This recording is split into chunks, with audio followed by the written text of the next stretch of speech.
दोपहर 3 बजे के भोजपुरी समाचार में अपने के स्वागत बा। नमस्कार, हम प्रतिमा। सबसे पहले प्रमुख समाचार। वीरगंज में थप 45 जने में कोरोना संक्रमण। वीरगंज महानगर के प्रमुख विजय सरावगी के पत्नी और बेटी में भी कोरोना। बग्गी खाना के 2 जने ट्रैफिक में कोरोना संक्रमण की पुष्टि। अत्यावश्यक बाहर की सेवा सब बंद। एसएसपी से 3 से बेसी प्रहरी क्वारेंटीन में। नेपाली बाजार में सोना के भाव फेरू बनौलक नया रिकॉर्ड। प्रति तोला 99,600 रुपया में किन बेच। अमेरिकी 2 अंतरिक्ष यात्री अंतरिक्ष स्टेशन से पृथ्वी में लौट रहल। सजिया फ्लोरिडा के तटीय क्षेत्र में अवतरण करे के आशा। आ घरेलू टीम इंग्लैंड जीतलक एक खेल पहले ही आयरलैंड विरुद्ध के 1 दिवसीय सीरीज।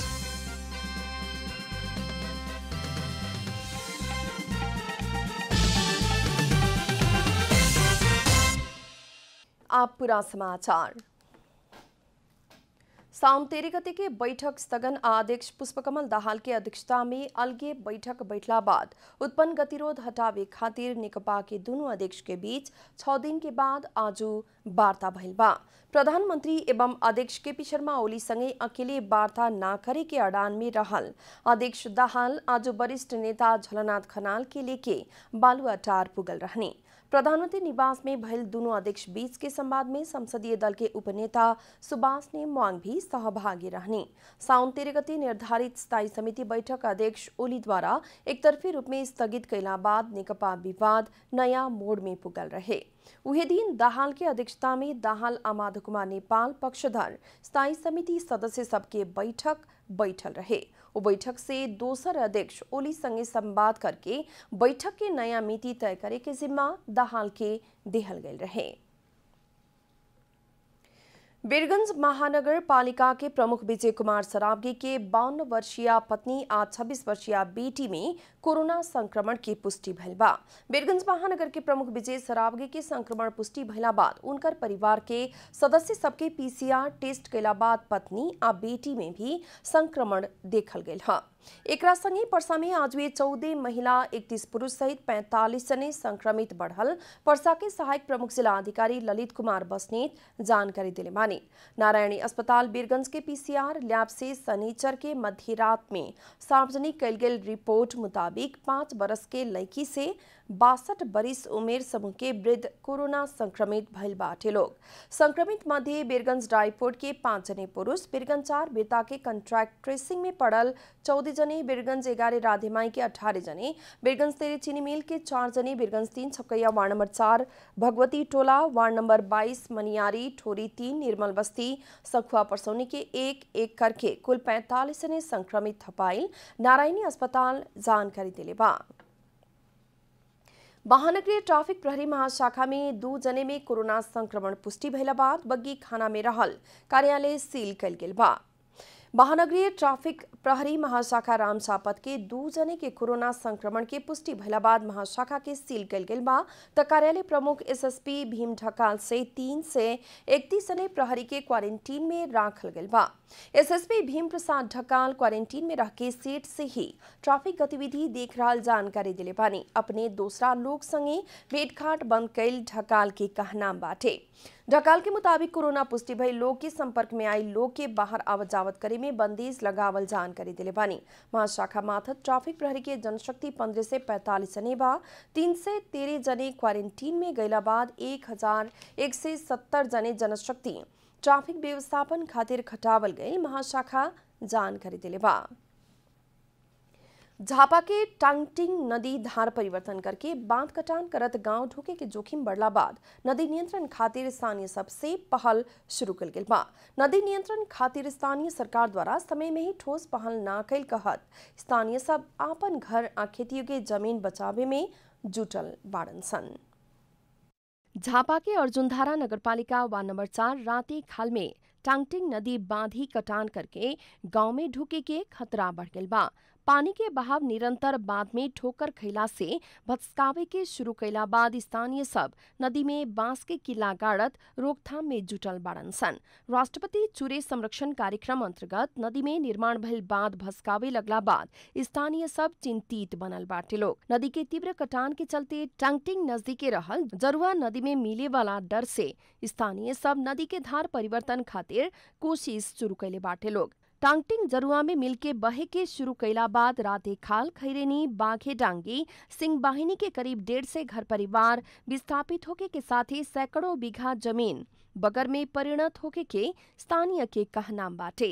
यो हामी आपतकालीन यो बिनिङ टाङटिङ खोलाले हामीले सालै नै दुःख दिइरहन्छ। यसपालि पनि हामीले अस्ति भ्याएको यहाँ मास्टर लगाएर कन्ट्रोल गर्यौँ। त्यसले अलिकति पोइन्ट लिएर अलिकति उता गयो। यहाँबाट कमसेकम यो खोला यहाँ गाउँ पस्यो भने कमसेकम 300 घर जति बगाउने स्थिति छ। इलामा झापा के सीमावर्ती चुरे क्षेत्र आसपास में बरखा होते ही आने वाला टांगटिंग नदी के बाढ़ से अर्जुन धारा नगरपालिका वार्ड नंबर 1, 3 और 4 के नदी तटीय क्षेत्र के बासिंदा सैकड़ों बीघा खेती योग्य जमीन उच्च जोखिम में पड़ते आ रहल बा। साँच्चै गर्दा प्लम लाएर बान 30-40 फिटको चाहिँ माथि बानो उठाएर प्लम लाएर चाहिँ लगिदियो भने जस्तो माथि भाङबारीदेखि तल दोबानसम्म लगिदियो भने चाहिँ यहाँको मान्छेहरूलाई चाहिँ आनन्द सुविधा हुन्थ्यो। अब त्यो योजना पार्नु र पर्नु अब यो सरकारले गर्नु नगर्नु उहाँहरूकै जिम्मा छ। नदी नियंत्रण खातिर तत्काल क्षणिक पहल कैला पर भी दीर्घकालीन रूप में भी नदी नियंत्रण करे किसिम से काम आगे बढ़ावे के योजना बाटे। अहिले तत्कालको लागि हामी अब अस्थायी तटबन्धन गरेर रोकथाम गर्छौं र पछिको भविष्यको लागि चाहिँ हामीले एउटा यो बृहत वडा स्तरीय एउटा समिति पनि निर्माण गरेका छौं। यो खोलालाई चाहिँ तटबन्धन गर्नको लागि एउटा समिति निर्माण गरेर अब आगामी दिनहरुमा यसको रोकथामको लागि तटबन्धनको लागि हामी प्रयासरत छौं। सम्भवतः अब यो कार्तिक मुसरीबाट त्यो कामलाई हामी अगाडि बढाउँछौं। हर साल बढ़के आवे वाला टांगटिंग नदी विगत से ही हर साल मानव बस्ती भइल रातेखाल क्षेत्र तरफ बहे लागल बा। झापा से शंभू दाहाल की रिपोर्ट। भोजपुरी समाचार में आप छोट विश्राम।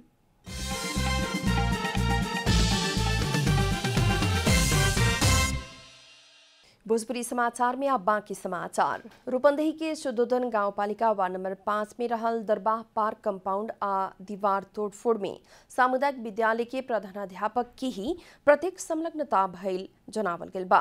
राजनीतिक दल के कार्यकर्ता संग ही वीरेंद्र माध्यमिक विद्यालय के प्रधानाध्यापक कृष्ण प्रसाद चौधरी के प्रत्यक्ष संलग्नता में सार्वजनिक संपत्ति तोड़फोड़ भइल गांवपालिका जनौले बा।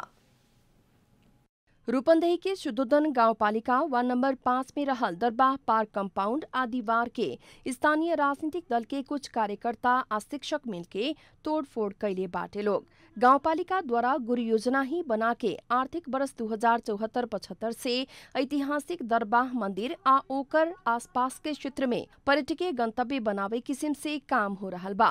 लेकिन नेपाली कांग्रेस के गांवपालिका सभापति शेर बहादुर काफले, शिक्षक कृष्ण प्रसाद चौधरी, राप्रपा नेता विपिन कुर्मी लगायत के टोली घाट खातिर जग्गा जरूरी रहल कहत निर्माणाधीन कंपाउंड के दीवार आ लोहा के रेलिंग तोड़फोड़ कैले बाटे लोग। खाना निस्केको समयमा विपक्षी बाघका टोलीका सेवक शेर बहादुर काफले, विपिन कुर्मी र कृष्ण चौधरीको पूर्व योजना अनुसार बिहानैदेखि स्थानीय बासिन्दाहरूलाई हुलहुल्चल गर्न प्रोत्साहन गरी तोडफोड गरी गाउँपालिका अध्यक्षको कार्यकक्ष र वडा नम्बर 5 वडा अध्यक्षको कार्यकक्षमा तालाबन्दी गरी गम्भीर सार्वजनिक अपराध गर्ने कार्य गरेको हुँदा त्यो विकास निर्माणमा अवरोध पुर्याउने शेर बहादुर काफले र तिनका मतियारहरूलाई सार्वजनिक फौजदारी अपराधमा कारबाहीको लागि सम्बन्धित निकायसँग जोरदार माग गर्दछु। ऐतिहासिक स्थान गांवपालिका के कार्यालय आ स्वास्थ्य कार्यालय के आगे घाट राखे के उपयुक्त ना भइल कहत गांवपालिका से ही संत घाट, नागेश्वर घाट, अतिनाउ नदी के घाट बनावे किसिम से छलफल आगे बढ़ावल गेल बा। 1 करोड बजेट विनियोजन गरेर त्यसबाट हामीले 70 लाखको टेन्डर गरेर हामीले चाहिँ निर्माण व्यवसाय परिचालन गरेर एउटा व्यवस्थित सार्वजनिक शौचालयको निर्माण कार्य चलिरहेको छ। नेपाली कांग्रेस सुदुदन गाउँपालिका द्वारा मशान घाट आ छठ पूजा करे वाला जगह की व्यवस्था करे के कहत गाउँपालिका में साउन 7 गते ज्ञापन पत्र बुझावल गेल रहे। सार्वजनिक संपत्ति में विद्यालय के प्रधानाध्यापक प्रत्यक्ष संलग्न भइल कहत उनका के तत्काल कार्यवाही करे खातिर प्रदेश सांसद से मांग कल गेल बा। इनलाई तुरन्त इनको चाहिँ योग्यता र क्षमतामा प्रश्न चाहिँ उठेको छ र इनलाई अबका आजका मितिदेखि यिनी त्यो विद्यालयमा प्रको रूपमा शिक्षकको रूपमा रहनु हुँदैन र इनलाई यो प्रशासनले कडाभन्दा कडा कारबाही गर्नुपर्छ। गाउँपालिका द्वारा सार्वजनिक संपत्ति तोड़फोड़ करे वाला के सार्वजनिक अपराध कार्य कैल ठहर करत नुकसानी के मूल्यांकन करके क्षतिपूर्ति भरावे के आ सार्वजनिक फौजदारी अपराध में कार्यवाही खातिर प्रक्रिया आगे बढ़ावे के भी बतावल गइल बा। रूपंदेही से विकास पराजुली की रिपोर्ट। मकवानपुर के भीमफेदी कारागार से 9 महीना पहले फरार कैदी के मकवानपुर प्रहरी पकड़ ले बा। कारागार से फरार सुनसरी के रामधुनी नगरपालिका वार्ड नंबर 7 के 25 वर्ष के कुलदीप राजधामी के शुक्रवार के मकवानपुर प्रहरी पकड़ ले बा। मकवानपुर प्रहरी आज पत्रकार सम्मेलन करके धामी के सार्वजनिक भी कैले बा। 2071 में चितौन के रोजिन गुरुङ के हत्या में दोषी ठहर होके जन्म कैद सजाय पाके कैद जीवन बिता रहल धामी 2076 साल कार्तिक 30 गते कारागार से दीवार फांद के फरार भइल रहलन। कंचनपुर से चितवन तरफ आ रहल कहवाला सूचना के आधार में प्रहरी नवलपरासी से धामी के पकड़ल जिला प्रहरी कार्यालय मकवानपुर के प्रमुख प्रहरी उपरीक्षक सुशील सिंह राठौर जानकारी दिले बानी। धामी के भीमफेदी कारागार पेठाबी के प्रहरी उपरीक्षक राठौर बतौले बानी कैद जीवन बाकी रहल समय फरार भइला बाद पकड़ाइल कारण बाकी कैद के 1.5 गुना बेसी कैद सजाय भोगी पड़े के कानूनी प्रावधान रहल प्रहरी उपरीक्षक राठौर बतौले बानी।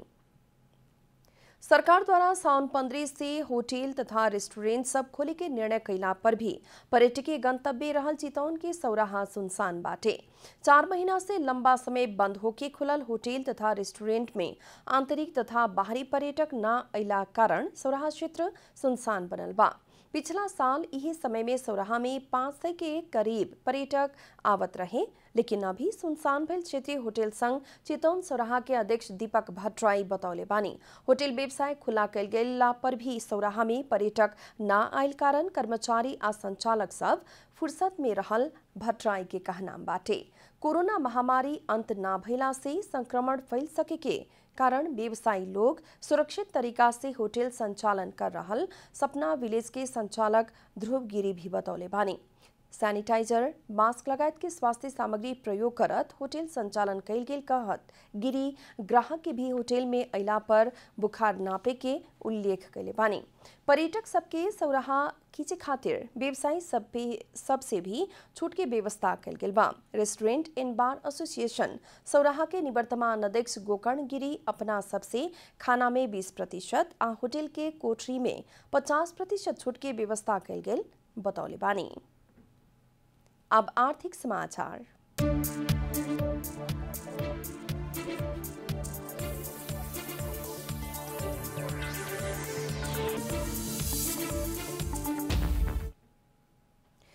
तोला में 300 रुपया से बढ़ के इतवार के फिर सोना के भाव नेपाली बाजार में नया रिकॉर्ड बनौले बा। पिछला इतवार से सुख तक दैनिक रूप में कायम कैल गेल रिकॉर्ड इतवार के टूट गइल बा। इतवार के छापा वाला सोना प्रति तोला 99,600 रुपया में कारोबार होके नया रिकॉर्ड बनावल नेपाल सुन चांदी व्यवसायी महासंघ जनौले बा। सुख के छापा वाला सोना प्रति तोला 99,300 रुपया में कारोबार होके रिकॉर्ड बनौले रहे। अब तोला में 400 रुपया से बढ़ी तो सोना प्रति तोला के 1 लाख रुपया बढ़ी। इतवार के तेजाबी सोना प्रति तोला 99,160 रुपया में कारोबार भइल बा।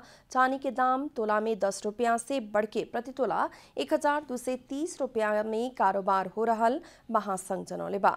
अंतर्राष्ट्रीय बाजार में आर्थिक मंदी छैला बाद सोना के दाम दैनिक रूप में नेपाली बाजार में रिकॉर्ड बना रहल बा। अंतर्राष्ट्रीय बाजार में सोना प्रति औंस 1975 डॉलर के करीब कारोबार हो रहल बा। भोजपुरी समाचार में फिर छोट विश्राम।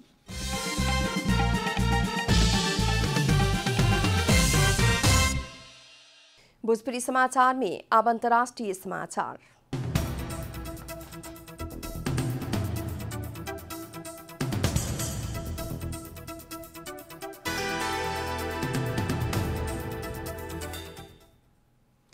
अमेरिकी अंतरिक्ष यात्री डग हर्ली और बब बेंकन अंतरिक्ष केंद्र से पृथ्वी में लौटे खातिर अंतरिक्ष यान में उड़ान शुरू कैले बाटे लोग ड्रैगन एंडेवर कैप्सूल यान अंतरिक्ष स्टेशन से अनडक कैल अमेरिकी संचार माध्यम जानकारी दिले बा। उ लोग स्थानीय समय मुताबिक इतवार के दोपहर 2:40 गैला पर फ्लोरिडा के तटीय क्षेत्र में अवतरण करे के आशा कल गेल बा, लेकिन अभी तक कोनो पुष्टि नहीं के भइल। उ लोग के सफल अवतरण के बाद अमेरिका फिर पूर्ण रूप में अंतरिक्ष सेवा में निपुण रहल प्रमाणित होखी।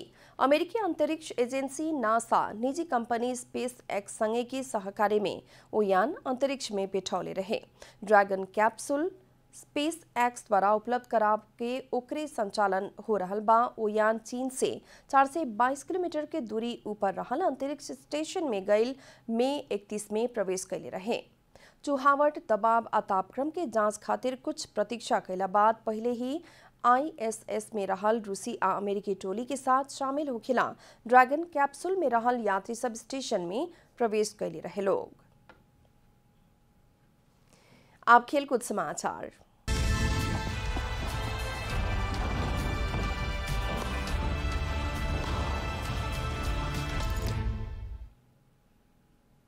घरेलू टीम इंग्लैंड आयरलैंड विरुद्ध के एक दिवसीय अंतर्राष्ट्रीय क्रिकेट सीरीज एक खेल पहले ही जीत चुकल बा। साउथहैम्पटन में पिछला रात भइल दोसर का खेल में 4 विकेट के जीत निकालत इंग्लैंड 3 खेल के सीरीज एक खेल पहले ही 2-0 से आपन बनौले बा। इससे पहले पहिल का खेल में इंग्लैंड आयरलैंड के 6 विकेट से हरौले रहे। अब दोनों टोली बीच के तेसर का अंतिम एक दिवसीय खेल बंगर के होखी। एजिस बाउल में आयरलैंड से देहल 213 रन के लक्ष्य इंग्लैंड 32 ओवर 3 बॉल में 6 विकेट गंवावत पूरा कैले रहे। इंग्लैंड की जीत में जोनी बेर्ट्रो 82 रन के अर्धशतकीय इनिंग्स खेलन। डेविड विली अभिजीत 47 रन जोड़ला बाद साम विलिंग से अभिजीत 46 रन बनौले रहलन। आयरलैंड के जोस लिटिल 3 आ कोटिस 2 विकेट लेहलन। इससे पहले टॉस जीत के बैटिंग कैल आयरलैंड 50 ओवर में 9 विकेट गंवावत 212 रन बनौले रहे। आयरलैंड के कोर्टिस काम्फियर 68 रन के अर्धशतकीय इनिंग्स खेलन। सामी सिंह 25 आ एंडी मैकब्रिने 24 रन बनौले रहलन। इंग्लैंड के आदिल राशिद 3 विकेट लेहलन। शकीब महमूद आ डेविड विली 2-2 विकेट ले रहलन।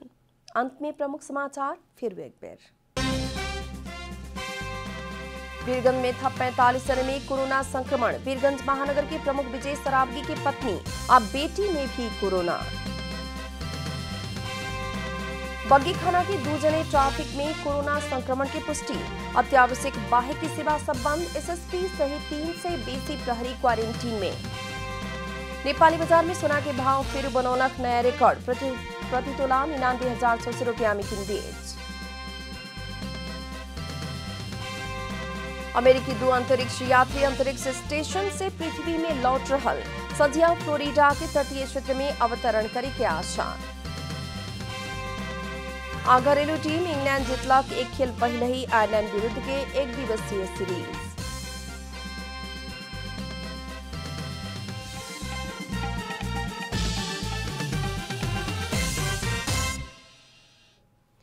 भोजपुरी समाचार अभी खातिर इतना ही। जनता द्वारा जनता खातिर प्रसारित जनता टेलीविजन के कार्यक्रम सब अपने यूट्यूब, ट्विटर, फेसबुक का हमनी के वेबसाइट जनतासमाचार.com में भी पढ़ आ देख सकतानी लोग।